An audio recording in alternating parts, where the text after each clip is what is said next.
आप आए दिन अखबारों में विज्ञापन पढ़ते हैं, टीवी पर आप सुनते हैं, सोशल मीडिया पे आता है कि आपके लिए एक बहुत ही खूबसूरत रेसिडेंशियल कॉलोनी है, आपके लिए मल्टी स्टोरी है, जहाँ बहुत सारी सुविधाओं की बात की जाती है।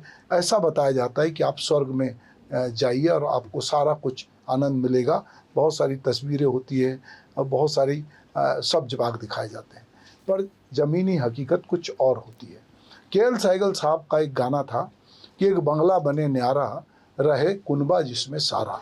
तो अब कुनबे तो अलग अलग बिछड़ रहे हैं, संयुक्त परिवार टूट रहे हैं, पर हाँ, एक नए तरह का परिवार बस रहा है, जो कैंपस कॉलोनी में बस रहा है, जो मल्टी स्टोरी में बस रहा है।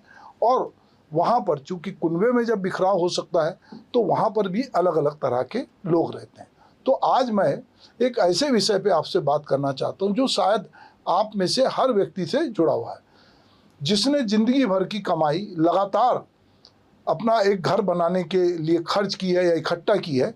हम सब कहते हैं कि आदमी अपना घर सुकून के लिए बनाता है, लेकिन क्या सचमुच आज घर में सुकून मिल रहा है?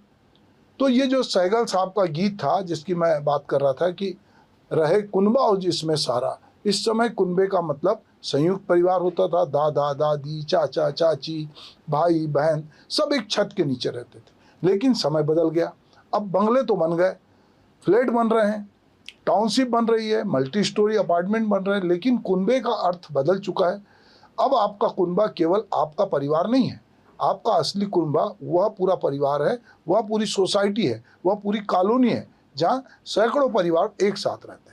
और यहीं से शुरू होती है नई तरह की समस्या। सोचिए, एक ही बिल्डिंग में अलग अलग राज्यों से आए लोग, अलग अलग भाषाएं, अलग अलग खान पान, अलग अलग संस्कृतियां, अलग अलग जीवन शैली, अलग अलग विचारधारा। ऐसे में टकराव होना स्वाभाविक है।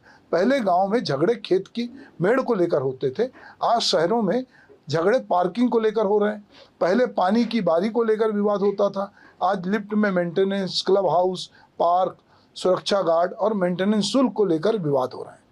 किसी को सुबह तेज आवाज में भजन बजाना अच्छा लगता है, किसी को रात में पार्टी करना पसंद है, कोई पार्क को अपना निजी बगीचा समझता है, कोई फूल तोड़ लेता है, कोई पालतू कुत्ते को घुमाने लाकर वहीं उसकी गंदगी छोड़ देता है, कोई बिना अनुमति के मकान को एक्सपांसन करता है, कोई सरकारी ज़मीन पे कब्जा कर लेता है, कोई पड़ोसी के आंगन में ड्रेनेज पाइप छोड़ देता है। समस्या यही नहीं है, लोग पढ़े लिखे नहीं है, ऐसा नहीं है। समस्या यह है कि हम शिक्षित तो हो गए, लेकिन सामूहिक जीवन जीना अभी तक हमने नहीं सीख पाया। और अब तो एक नई समस्या भी सामने आ रही। पहले कॉलोनियों में विवाद केवल पानी, बिजली, पार्किंग तक सीमित था, लेकिन अब व्हाट्सएप ग्रुप में जो है राजनीति भी आ गई है। सोसाइटी के चुनाव किसी विधानसभा के चुनाव से कम नहीं है। और वहाँ पर व्हाट्सएप यूनिवर्सिटी से जो ज्ञान भर भर के आता है, तो वहाँ ये भी ध्यान नहीं रखते कि यहाँ अलग अलग समुदाय के लोग रहते हैं। किसी धार्मिक आयोजन लोग अपने पसंद से करते हैं, जिनकी संख्या ज़्यादा है वो ये तय करते हैं कि कॉलोनी में क्या होगा। कहीं त्यौहार को लेके, खान पान को लेके वैचारिक मतभेद, और कई बार राष्ट्रीय राजनीति में जो बहस चल रही है, वो भी जो ड्राइंग रूम की बहस है, वो कॉलोनी के व्हाट्सएप ग्रुप के जरिए घर में आती है। तो कई बार मन में आता है कि चलो यहाँ से चलें उम्र भर के लिए। क्यों चले? तो कोई कहता है पहाड़ पे चलो, छोटा सा घर बना लेते हैं, कहीं जहाँ दूर घर बना लेते हैं। बहुत सारे लोगों ने फार्म हाउस बनाया कि अकेले में रहेंगे, क्योंकि हमको रोज रोज की किचकिच नहीं चाहिए। पर क्या ये इसका समाधान है? क्या आप शहर छोड़ देंगे? बिल्कुल नहीं। समाधान है नए समय के लिए नए नियम। और शायद इसी सोच के साथ छत्तीसगढ़ सरकार ने एक महत्वपूर्ण पहल की है। राज्य सरकार आवासीय सोसाइटियों और कॉलोनियों के लिए नया कानून बनाने की तैयारी कर रही है, क्योंकि आज सबसे ज़्यादा विवाद हैंडओवर, मेंटेनेंस, पार्क, सड़क, स्ट्रीट लाइट, सामुदायिक भवन और वित्तीय पारदर्शिता को लेकर हो रहे हैं। मुझे लगता है कि यह पहल केवल छत्तीसगढ़ तक सीमित नहीं रहनी चाहिए, पूरे देश में इसकी जरूरत है। लेकिन कानून केवल बिल्डरों के लिए ही नहीं होना चाहिए, कानून रहवासियों के लिए भी होना चाहिए। अधिकारों के साथ कर्तव्य भी तय होने चाहिए। मेंटेनेंस कौन देगा, बिल्डर कब तक जिम्मेदार रहेगा, हैंडओवर कब होगा, नगर निगम की जिम्मेदारी क्या होगी, सोसाइटी के चुनाव कैसे होंगे, ऑडिट कैसे होगा, और सबसे बड़ी बात, विवाद होने पे फैसला कौन करेगा।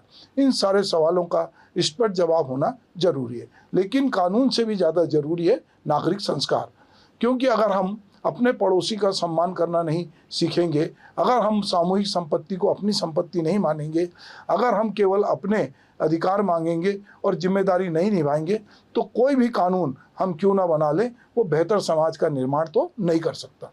तो याद रखें, शहर केवल सीमेंट, सरिया, कंक्रीट से नहीं बनते, शहर बनते नागरिक संस्कृति से। इसलिए आज जरूरत केवल नई कॉलोनी बसाने की नहीं है, बल्कि नए तरह के नागरिक संस्कृति को विकसित करने की भी है।